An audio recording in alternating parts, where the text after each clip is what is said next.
નમસ્કાર, હું આવી છું રીતે ગોપી અંત્ય ગાંગર અને કરે આપ છે. જોઈ રહ્યા છો નિર્ભય ન્યૂઝ. ભારત પાકિસ્તાન વચ્ચે યુદ્ધ જે છે તે શરૂ થઈ ચૂક્યું છે. પાકિસ્તાન તરફથી ડ્રોન મોકલવામાં આવ્યા હતા, મિસાઇલ ફેંકવામાં આવી હતી. કચ્છ ઉપર આ મિસાઇલ ફેંકવામાં આવી તો ભારતે પણ સામે જવાબ આપ્યો અને જવાબ એવો આપ્યો કે પાકિસ્તાન આખી જિંદગી યાદ રાખશે, કારણ કે પાકિસ્તાનની જે 4 એરસ્ટ્રીપ છે તેને તોડી પાડવામાં આવી અને અત્યારે જે અપડેટ આવી રહ્યા છે તેના પ્રમાણે 8 એરસ્ટ્રીપને તોડી પાડવામાં આવી છે. ગુજરાતની અંદર ઇમરજન્સી મીટિંગ્સ બધી જ થઈ રહી છે. પ્રધાનમંત્રીએ પણ મુખ્યમંત્રી સાથે વાતચીત કરી છે. આપણી સાથે વરિષ્ઠ પત્રકાર જગદીશ મહેતા જોડાયા છે. સર, જે રીતે પાકિસ્તાનનો મુંતોડ જવાબ અત્યારે ભારત આપી રહ્યું છે, શું કહેશો? ગઈકાલ સુધી તો પાકિસ્તાન મિયાની મીંદડી થઈને બેઠું હતું, પણ આપણે ઇન્ટરનેશનલ મોનિટરિંગ ફંડ IMF એણે $1 બિલિયન, આપણી ભાષામાં કહો તો 19,000 કરોડ રૂપિયા એની લોન આપવાની શું જાહેરાત કરી દીધી. પાકિસ્તાનની ચકલી ભૂલકે ચડી ગઈ એટલે એણે ગુસ્તાખી શરૂ કરી. એટલે આપણા જેટલા સરહદી રાજ્યો છે, શ્રીનગર થી માંડી, પંજાબ થી માંડી, રાજસ્થાન થી માંડી, કચ્છ, ગુજરાત, આ બધી જગ્યાએ એને છમકલા શરૂ કરી દીધા. એને ગઈકાલે પ્રમ દિવસથી, જેમ 4 દિવસથી આપણે ઓપરેશન સિંદૂર શરૂ કર્યું, 4 દિવસથી એને જ હિમાકત શરૂ કરી. ડ્રોન એક પછી પેલા ચાઇનીઝ ડ્રોન હતા, હવે જે મિસાઇલ, મિની મિસાઇલ્સ અને ડ્રોન એ તુર્કીના બનાવટના છે. તુર્કી એનું એક માલવાહક જહાજ એ 2-3 દિવસ પહેલા પાકિસ્તાનમાં ઉતર્યું હતું. એમાં નકરા આ જ વાત હતી, ડ્રોન અને મિની મિસાઇલ્સ જેવું જેને કહેવાય તે. અને એ ચાઇનીઝ હતા, એને કઈ બહુ અસર ન કરી. આપણી એર ડિફેન્સે એને તોડી પાડ્યા, એ જુદી ઘટના છે. પણ અત્યારે જે કચ્છમાં પડ્યું તે અને શ્રીનગરના જે પડ્યું તે, એ તો ઘાતકે નીવડ્યા. જ્યાં પણ પડ્યું છે ત્યાં વ્યાપક તબાહી સર્જી છે. અહીંયા કચ્છમાં તો ખેર ખેતરમાં પડ્યું છે, પણ કાશ્મીરમાં જે પડ્યું છે એ રહેણાંક વિસ્તારમાં પડ્યું છે. કેટલા મકાનો તૂટી ફૂટી ગયા છે, કેટલાક લોકો દાઝી ગયા છે. એક તો અફસર જે છે, અધિકારી કક્ષાના વ્યક્તિ સહિત 3 લોકો એમાં મોતને ભેટા છે. તો એ તુર્કીના જે છે, તુર્કીના ડ્રોન વગેરે એ બિલકુલ થોડાક અત્યાધુનિક પણ છે. એ ઓછી ઊંચાઈએથી હુમલો કરી શકે એવા છે. એ 10 કિલોમીટરની એની રેન્જ છે. એમાં એ ગમે ત્યાં તબાહી મચાવી શકે. ઇનબિલ્ટ હથિયારો, એની અંદર એવા હથિયારો સ્ફોટક છે કે એ ગમે ત્યાં પડે ત્યારે વિસ્ફોટ સર્જી શકે. એની અંદર જીપીએસ સિસ્ટમ થી માંડીને ગ્લોબલ સિસ્ટમ, નેવિગેશન સિસ્ટમ જેને કહેવાય, એ પણ છે. એટલે એને હવે તમે ને હું બ્લેકઆઉટ કરીએ કે ન કરીએ, એ પોતે જ્યાં એનું ટાર્ગેટ, એનું સરનામું એને આપવામાં આવ્યું હોય ત્યાં સુધી તો ટપાલ પહોંચાડી આવે. આવા તો ઈ છે અકોણા, જેને કહી શકાય. એટલે એને તબાહી સર્જી. ભલે આપણે બ્લેકઆઉટ જાહેર કરીએ છીએ, પણ બ્લેકઆઉટ હોય એટલે તમે જેમ સૂર્ય ઉગે અને હું માથે કોથળો ઓઢી લઉં ને હું એમ કહું કે ના ના સૂર્ય નથી ઉગ્યો, સૂર્ય ઉગ્યો પણ મેં માથે કોથળો ઓઢી લીધો. એવી રીતે તમે ભલે બ્લેકઆઉટ કરો, પણ આ જે ડ્રોન તુર્કીના આવે છે એમાં તો બધી જ પ્રકારની ખબર પડે છે, નામ સરનામા સાથે. જેમ આપણે કરી હતી ત્યાં સ્ટ્રાઇક જયારે કરી ઓપરેશન સિંદુરમાં, આપણે શું કર્યું હતું, પાકિસ્તાન અને પીઓકે બેમાં જે 9 જેટલા ઠેકાણા હતા, અઝર મસૂદ થી માંડીને ગમે તેના, આપણે નેસ્ત નાબૂદ કરી નાખ્યા. ત્યાં જઈને સરનામા સાથે. કહેવાય ને કે ભાઈ બંદૂકની ગોળીને કોઈ સરનામું કે નિશાન નથી હોતું, હોય જ છે. હવે ટેકનોલોજી આવી ગઈ છે. એટલે પાકિસ્તાન અત્યારે તુર્કી વેડા કરી રહ્યું છે આપણી સાથે, તુર્કી વેડા.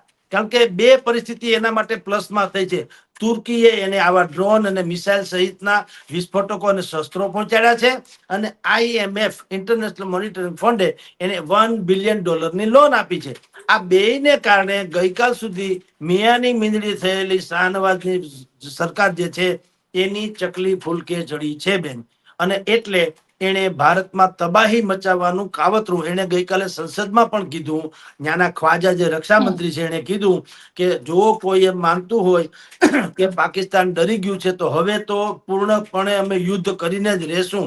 અને સંસદમાં એક સંસદ સભ્યએ ભરી સભામાં ત્યાંની સરકારને શિયાળ જેવી લુચી અને બુઝદિલ, આ બંને કીધું છે ઓન રેકોર્ડ. એટલે ત્યાં સરકાર છંછેડાણી છે.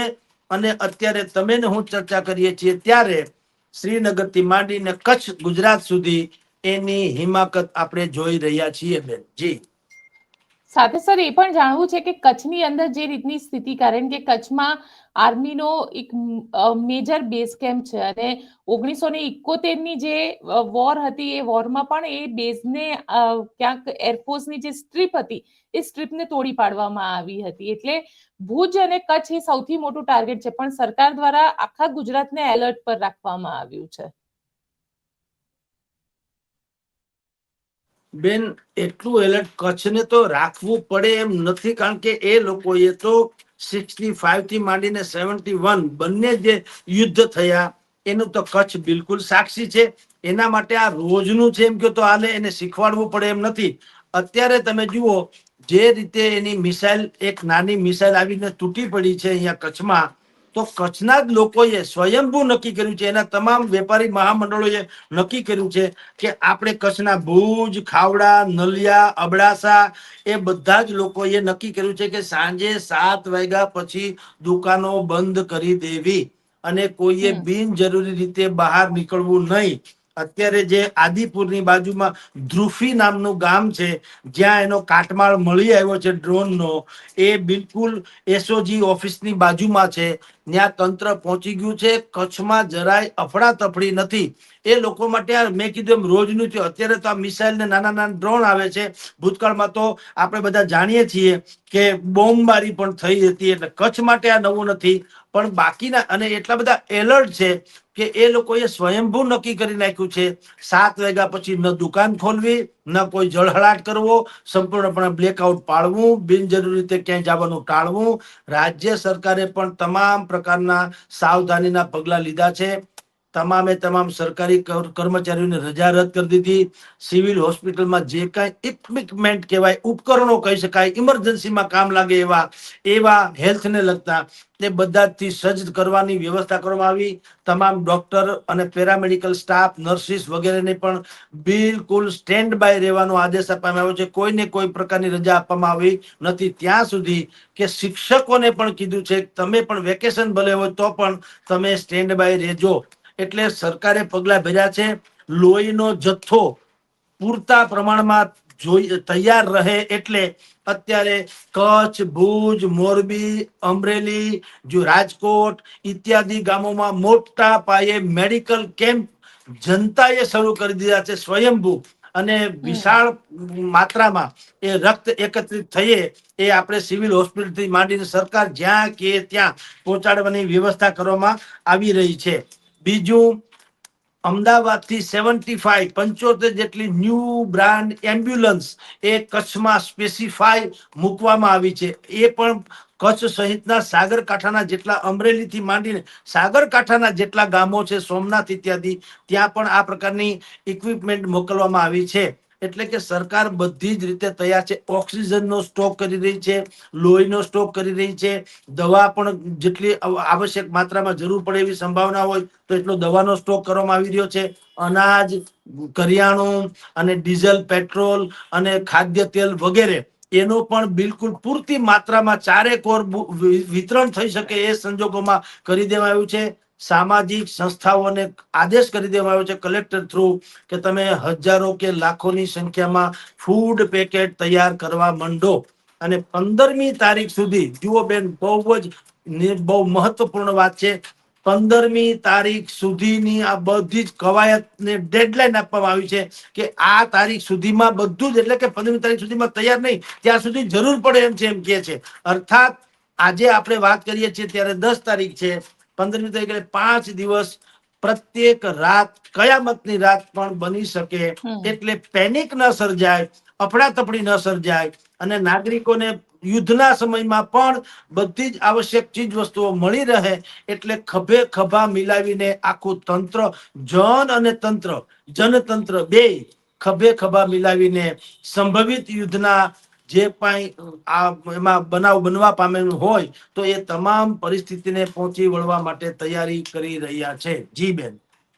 સાથે સર એ પણ સમજવું છે, કારણ કે અત્યારે જે સમાચાર આવી રહ્યા છે તેના પ્રમાણે 5 જેટલા જે ટોપ વોન્ટેડ આતંકવાદીઓ હતા, ભારત દેશના જે વોન્ટેડ આતંકવાદીઓ હતા, તેમનું મૃત્યુ થયું છે. 7મી તારીખે આપણે જે એર સ્ટ્રાઇક કરી હતી તેની અંદર, અને એમાં લશ્કરે તોયબા અને જૈશે મોહમ્મદ હતા, અને એમાં મોટા ભાગના જે આતંકવાદીઓના જે ફ્યુનરલ થયા, અંતિમ યાત્રા નીકળી, એની અંદર પાક આર્મીના જનરલ થી લઈને ઘણા બધા હાઈ લેવલના અધિકારીઓ ત્યાં આગળ દેખાયા હતા.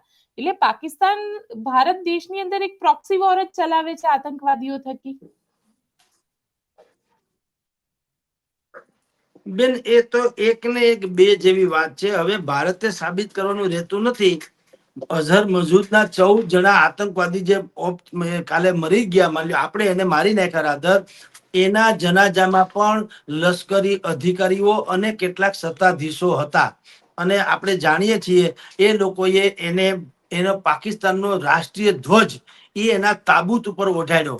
એટલે હવે આ તો નિર્ધારિત સ્વાભાવિક વાત છે કે એને ત્યાં ગુડ ટેરરિસ્ટ અને બેડ ટેરરિસ્ટ આ બંને પ્રકારના આતંકવાદીઓ જે છે એ પાકિસ્તાનમાં પલે પૂલે છે.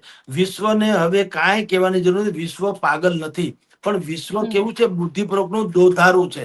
એના બેવડા ધોરણ છે, બેવડા કાટલા છે. ઈ ચોરને કે ચોરી કરો, ગરદણીને કે જાગતા રહો. પાકિસ્તાનને પૈસા આપે, શસ્ત્ર આપે, તાલીમ આપે, આતંકવાદી તૈયાર કરે, અને ભારતને કે તમે સંયમમાં રહો.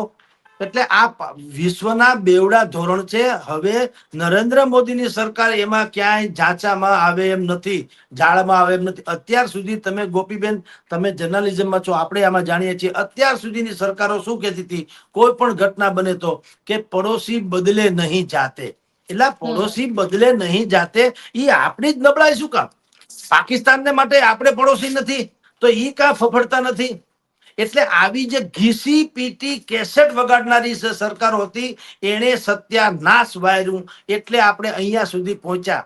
જે કાર્યવાહી અત્યારે નરેન્દ્ર મોદી સરકાર કરી રહી છે, એવી કાર્યવાહી જો ભૂતકાળની સરકારોએ કરી હોત તો પાકિસ્તાન જે તે સમયે પણ બાંગ્લાદેશ, જેમ ઇન્દિરા ગાંધીએ કર્યું છે, બાંગ્લાદેશને અલગ કરી નાખ્યું, તો એની એક પાંખ થોડી કાઢીને, એટલે એને દુર્ગા દેવી તરીકેનું પણ અટલ બિહારી વાજપેયી દુર્ગાનું પણ એને બિરુદ આપ્યું હતું.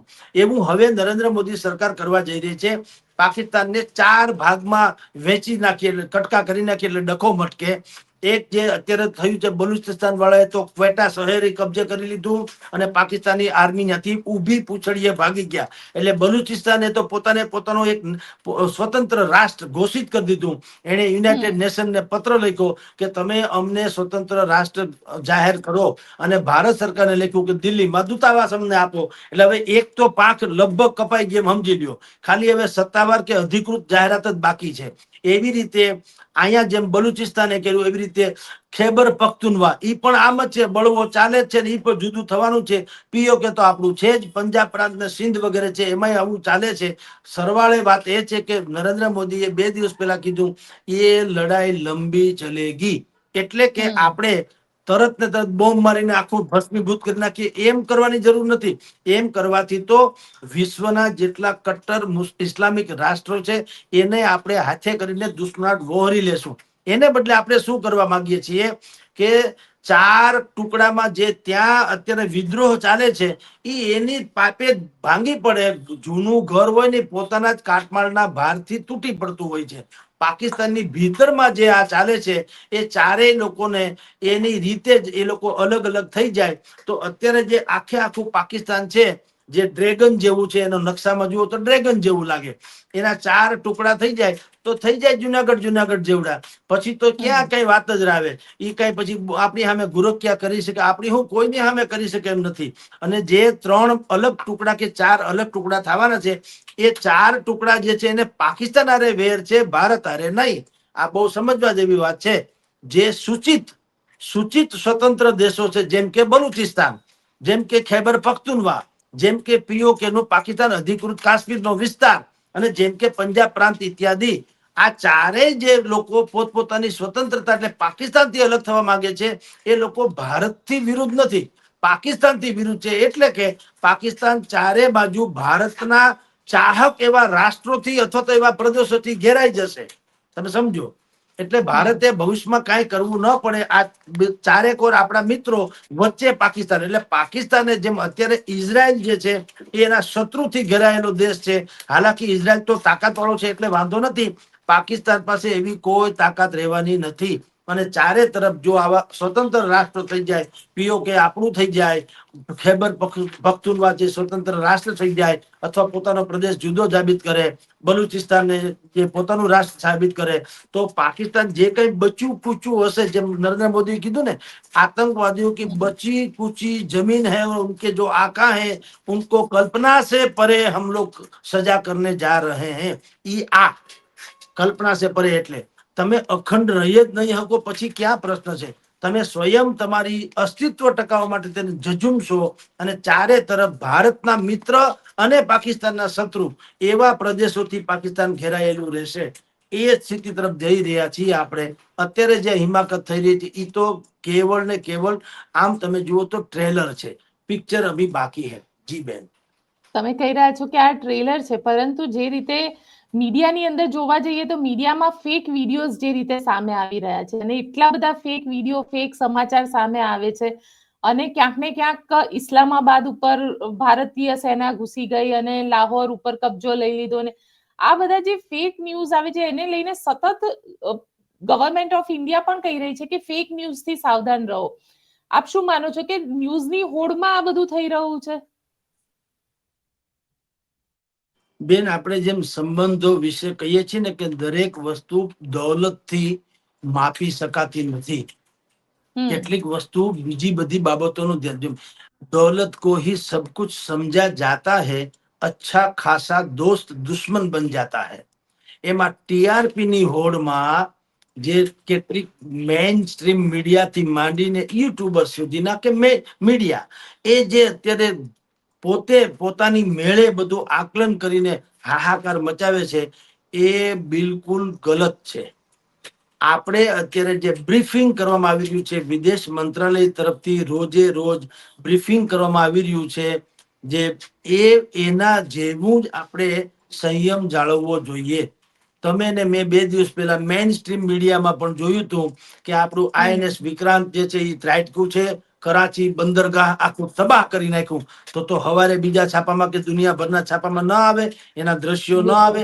તમે કાળો કાગડો મેળવો એવું સાંભળ્યું ક્યાંય? કોઈએ રોતા રડતા રજડતા કોઈ લોકો એવું સાંભળ્યું છે? ઈ તો પાછા, અને જો આપણે બધું લાહોર, ઇસ્લામાબાદ, કરાચી ઇત્યાદિમાં હાહાકાર મચાવ્યો હોય તો અત્યારે આપણે તમે ને હું જે સાંભળીએ છીએ ઈ શું છે? એનામાં ઈ જીગર ક્યાંથી આવી ગઈ કે ઈ તો આપણી પર ડ્રોન થી હુમલા કરે છે અને એમાં તો કઈ છે ને, એની સંસદે બરાબર ચાલે છે, એની બજારો બરાબર ચાલે છે, ઈ હુમલા કરે છે ને આપણે ડિફેન્સમાં છીએ, આપણે રક્ષણમાં છીએ, આક્રમણમાં તો છીએ નહીં. જો આપણે તબાહ કરી નાખ્યું હોય તો એનામાં એ બધી જીગર ક્યાંથી પાછી આવી જાય? વાસ્તવમાં એવું કશું હતું નહીં. અને એવું હોય તો અત્યારે તમે ને હું પાછળ જે દ્રશ્યો જોઈએ છે એવું દ્રશ્ય જોતા ન હોય. એ લોકો ભીખ માંગતા હોય ને આપણી સામે આજીજી કરતા હોય, અમને બચાવો, એને બદલે તો આક્રમણ કરે છે. એટલે મીડિયાની ભૂમિકા બેન બહુ જ સંવેદનશીલ અને બિલકુલ જવાબદેહી વાળું હોવું જોઈએ. આ દરેક બાબતો મેં તમને કીધું, દરેક બાબતો જેમ પૈસાથી તોલવામાં ન જોઈએ એવી રીતે દરેક બાબતોને ટીઆરપી એંગલથી પણ ન જોવી જોઈએ. ઘોયડા લોકો આપણને ન જોવે તો, પણ એક પણ મિસફાયર જેમ ન થવું જોઈએ, એમ મિસકોટ ન થવું જોઈએ, એમ મિસગાઈડ ન થવા જોઈએ લોકો. એ બધી આપણે જવાબદારી છે. જે તથ્યો છે એને પકડી રહીએ અને એના આધારે વાત કરીએ તો વધારે ઉચિત લાગે. કારણ કે આવું બધું ભડકાવવામાં પ્રોબ્લેમ શું થાય છે, આપણે ત્યાં પાકિસ્તાન જેવી હાલત નથી કે કમસે કમ 2 જ મુખ્ય કોમ છે, મુસ્લિમ, ભલે સુન્ની ને શિયા, પણ છે તો મુસ્લિમ. આપણે ત્યાં 18 વરણ રહે છે, એ ભૂલવું ના જોઈએ. અને આ તથાકથિત ટીઆરપી ની જે હોડ છે એમાં, અને કેટલાક લોકો દેશમાં પણ આવા હિત શત્રુઓ હોય છે, એ લોકો આનો ગેરલાભ ઉઠાવી શકે. કોકનું વિડીયો જે બીજાના નામે, બીજાનો વિડીયો ત્રીજાના નામે જાહેર કરીને લોકોની લાગણી ભડકાવે અને ઉન્માદ પેદા કરે. ઉન્માદ પેદા કરે એટલે આંતરિક સલામતી જોખમાય. એટલે મીડિયાની ભૂમિકા બહુ ગંભીર હોવી જોઈએ. અને દેશભરમાં અત્યારે એકતા, સંપ, એકબીજાનો સૌહાર્દ, સહિષ્ણુતા, એકબીજાની સહયોગની ભાવના એ વધારે પ્રબળ બને એ તરફ આપણી વાત હોવી જોઈએ બેન. જી બિલકુલ સર, આપ અમારી સાથે જોડાયા તેના માટે આપનો ખૂબ ખૂબ આભાર.